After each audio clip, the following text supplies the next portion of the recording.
when you start fighting, when you start this crazy career, everybody wants to fight in UFC, and I'm getting to the later stages of my career, and this was the moment to either go and get it or never do it again. So I had to go with UFC.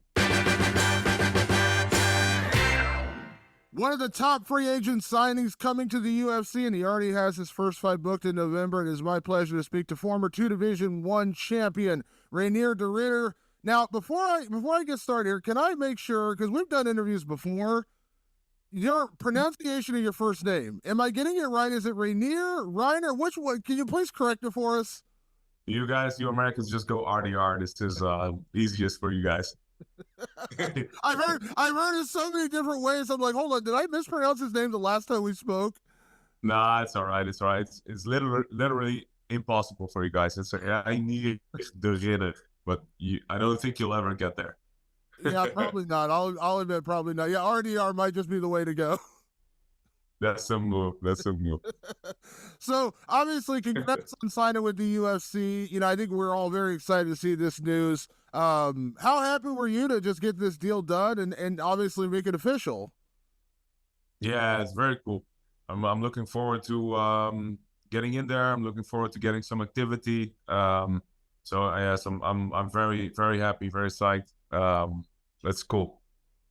I think a lot of people, when we watched you in one, listen, I don't want to, I'm not knocking one championship in any way, shape, or form, but I don't think anyone's going to lie and say the UFC isn't the biggest, right? Like, it gets the most attention, it's the biggest worldwide. So, over the years, like, how often did you get questions from people being like, when are you going to fight in the UFC? Well, like, that's just a natural thing in this sport.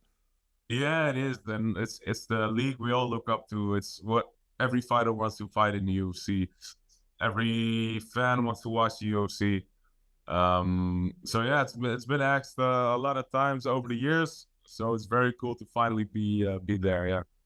Yeah. Now, I'm not going to get too deep in it. I know you probably can't talk a lot about how the relationship with one championship ended. I know there's probably some stuff going on there, but can I ask, like, overall, did you enjoy your time there? Did it give you I mean, obviously it kind of put you on the international stage and introduced you to a lot of us, of course, in terms of like the media. So how would you define your time, like good and bad? How would you define your time there? Because you were there for, quite a while. Yeah, it's been good for a long time, and it's been bad for a pretty long time now as well. Um, yeah, I think they're struggling in a sense, and some stuff is just not being handled the way it should be. But it is what it is. I've had a very good run in the beginning. They gave me a lot of fights. It really gave my career, the start of my career. They in one, I was able to really make it a full-time thing, fighting. So I'm very grateful for that part. Um, but the last couple of years weren't that great. Yeah, I mean, I'm sure you've seen, you're not the only person who's, I'm sure, seen that there have been more than a few athletes who have been kind of unhappy with the scheduling and things like that. So when it was all said and done, your contract was over, I'm not trying to burn bridges here, but were you just happy to be able to move on? Obviously, you got to fight in UAE, and now you sign with the UFC, and you already got to fight basically a month away. So, I mean, were you happy to just be able to kind of like put that behind you and move on? Yeah, definitely. And well, it's the UFC is UFC, of course. So it was always the goal. It was always in the back of my mind. Um, and there's a lot of different perks over one. Next to that, like the weight thing is a bit more clear. There's drug testing, so it's just better.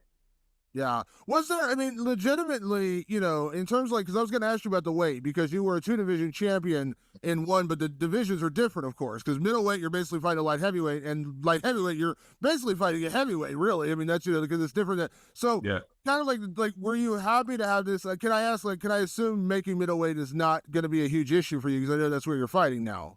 Yeah, I don't know. I don't know. So it's been it's been 6 years. So before one, I used to fight at middleweight. But I might have gained a few pounds over the years. So it's gonna be a tough one to get there, I think. But I'm getting all the help that's available to me. So I'm really trying to make do it all the right way. There's a lot of knowledge on this base right now. And at least it's all fair. Huh? Everybody has to make their same weight, and that's all. It's all clear. I know when one implemented the whole hydration testing and everything, it was a way to try to curb extreme weight cutting. And I think we all agree, like, extreme weight cutting is bad. But it almost seemed kind of confusing because the weight classes, like, again, like when we saw Eddie Alvarez go over there, he was fighting at lightweight, but he looked tiny compared to some of the guys he was fighting because they were actually welterweights. They were just cutting weight. So, in a way, are you happy, even though it's going to be a tougher weight cut? Like, now you know you're fighting legit middleweights, because I think a lot of your opponents in one were actually light heavyweights that were middleweights. Yeah, yeah, it's like that. So the idea of the hydration test was amazing, and in the beginning they had some like secondary measures to be sure that you really were around that weight when you fought as well. But over the years, those were eroded a bit, and um, it yeah, the guy just kept getting bigger, and I was the only dummy who still made the 93 kilos, like with breakfast and some water. So yeah, some stuff's changed in um there on this point, and look, I'm not looking forward to the weight cut, and I think there is a way to negate the weight cuts. There is a way to stop all the fighters from cutting weight, um, but the hydration test is not enough, as we've And seen. you, yeah, absolutely. You mentioned, of course, the drug testing as well. I mean, you know, you're not the first person to tell me that, like, that's actually a big benefit, because unfortunately, we do know it happens in this sport, obviously, and you know, when you don't have it, who knows? I mean, that's just the reality. You just don't know. Like, I hate to be suspicious of everybody, but you just don't know. So, is there a certain comfort in knowing that, you know, both you and whoever you're fighting in the UFC have gone through the same kind of testing? Listen, it's not going to catch everything. We understand that's impossible, but you gotta at least know you're kind of stepping into, at least on the surface, a much more level playing field. Yeah, definitely. That's great. That's a huge perk. And PFL has the same, right? PFL has the out of competition testing as well. Um, so in this regard, UFC is the place to go. America is the place to be for fighting clean athletes. Um, and that's just better.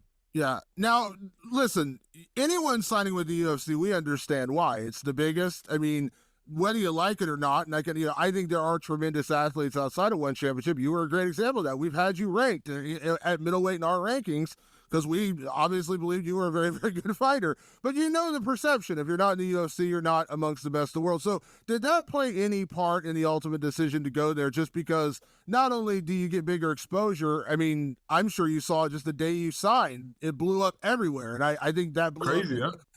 I didn't expect But that. yeah, but is that part of it? Like, you know that, like, this is, like it or not, this is just how the sport works. Fighting in the UFC is kind of what matters most. Yeah, it wasn't really on my mind when I chose to fight for UFC. Of course, it was clear that I wasn't gonna keep going with one, but there were different options. But it was when you start fighting, when you start this crazy career, everybody wants to fight in UFC, and I'm getting to the later stages of my career, and this was the moment to either go and get it or never do it again. So I had to go with UFC. Yeah, absolutely. And listen, I know that, you know, we could talk about money and all those kind of things, but, you know, opportunity. And you mentioned, like, when your signing got announced, had you, like, throughout your career, had you ever had one thing, like, announced about you that ever got that much attention? No, so that's the crazy part. Huh? So I went through every stage of MMA fighter's career. I went from unranked to title challenger to two division champion, and it always got some traction, and people liked it, and people respected it. But now I just start all over again. So I go fight unranked again, and it's a bigger deal than becoming two division champion. So it's yeah, it's funny. Well, I've had that conversation with Michael Chandler when he came over from Bellator, and I recently had the Yeah, conversation with Kayla Harrison when she left for PFL. And both said, like, we love the organizations, but it's just a different animal. Like, just getting recognized on the street and getting people to, like, know who you are, that's just part of what the UFC machine is. Like it or not, like, it's just bigger. yeah, it is what it is, and Yeah, it's pretty cool. I'm trying to. This is something I really put my mind to try and enjoy all this stuff as well. I've always been a bit of a hater of all the interviews and all the people coming up to me and asking me stuff, but I'm trying to be a bit more grateful about this stuff here. Yeah, well, hey, I always like talking to you, so I appreciate you doing these interviews with me at least. Thank you. But you were one of the few. Can I ask you, like, I know part of the frustration over the last couple of years has been inactivity. That's been, you're not the only one that's kind of complained about that. Signing with the UFC, and I know obviously the signing probably happened or the deal probably happened before we heard about it, but already getting scheduled in November, like, was that just like a relief off your mind? Like, you sign and boom, they book you a fight. You're not waiting till next year because there's a world where they said, "Oh, we're going to book you in 2025." Like, you sign and boom, they got you a fight in November. Yeah, and the perfect opponent as well. A veteran, like a guy who's been around, a name. So I'm very, very grateful for this. Yeah. So Ali now, is working as magic. Ali is a magician. There's no doubt about that. Um, Obviously, we all know your style. You've got one of the nastiest ground games in the sport, one of the nastiest submission games. When you got Gerald Meerschaert, did you laugh? Because of course he has the most submissions in UFC history. Like, it's literally like they're literally making the perfect fight for your debut.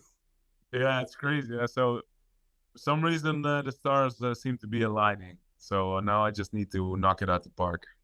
Yeah. What again? You know, obviously, I'm sure now that you're fighting him, you probably have watched some fights. How familiar were you with Gerald in terms of his body of work? And I was pretty familiar because I've been training with him for a little bit, so I know what he brings to the table. So, was it awkward getting that name? Like, did you talk to him? Like, did you text each other and say, "Hey, we're fighting"? Like, what happened?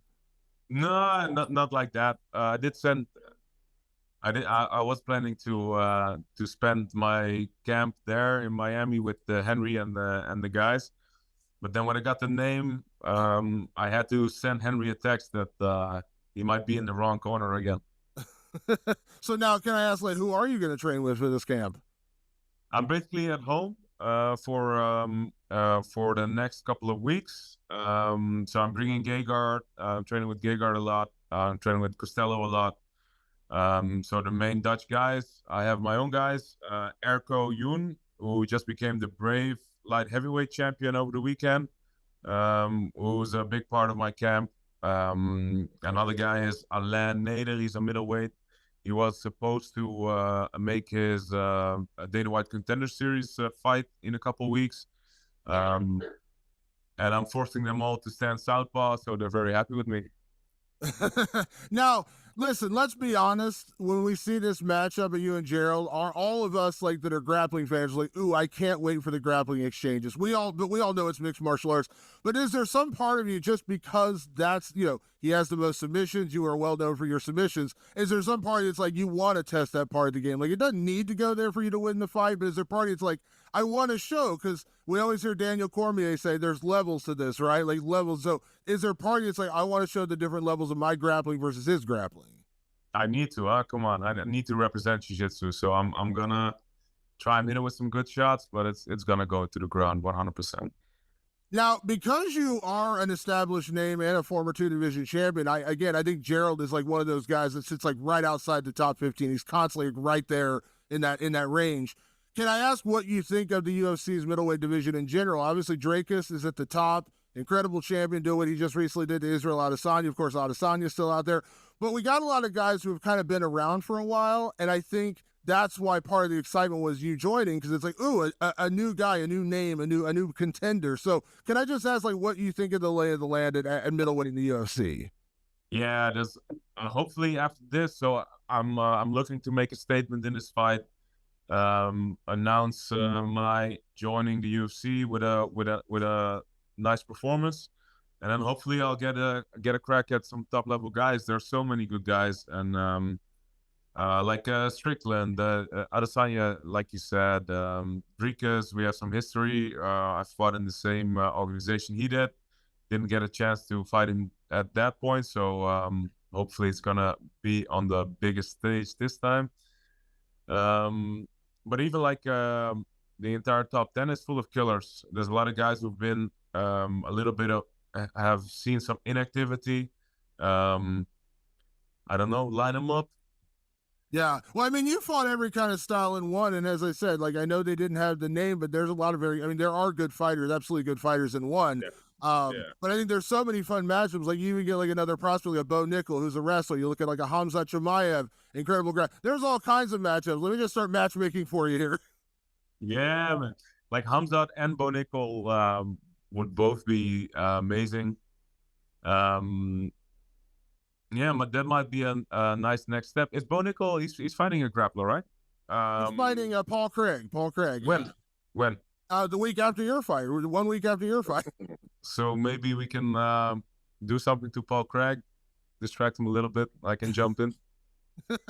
I love that. I love that matchup, wrestling versus grappling. I think that'd be a tremendous fight. And listen, I say this all the time. Sometimes name value almost matters more than rankings. And I think like the attention being paid to you right now, like technically you're not going to come in as a top 15 UFC middleweight, but there's so many people watching you. I think it kind of feels like that. Bo Nickel's kind of the same way. Like he's not a top 15 guy, but he's a huge name. But it'll be after this fight, most likely. Yeah, that's a fun one, right? Yeah, I mean, listen, Matt, you never know. Back to what a way to make a debut. You pulled the Hamza back-to-back weeks, maybe. Hey, I'm down for that. Is this fight in America as well? I think it's in New York. I think it's the Madison Square Garden card. So, So Paul Craig take a hike. I love it. I love it. And listen, we know that because the UFC schedule is so busy, and there's literally a card like if you miss a weekend, it's kind of odd. So, is that part of the excitement here? Is just staying busy? I know that was part of the frustration towards the end of your career in one, not getting fights. That's got to be part of it here. You're already fighting November 9th, and then boom, like you got to imagine everything goes well. They are going to turn you around pretty quick. So you got to like that they're going to keep you busy. Yeah, that's one of the major pluses, right? I even started calling out heavyweights because there were no fights, so I'm not making that mistake again. And hopefully, I'm gonna make it a beautiful year. Well, I mean this when I say we got a guy in our staff named Jed who was like early riser on the RDR train. He was like, "You got to watch this guy. This guy's a beast."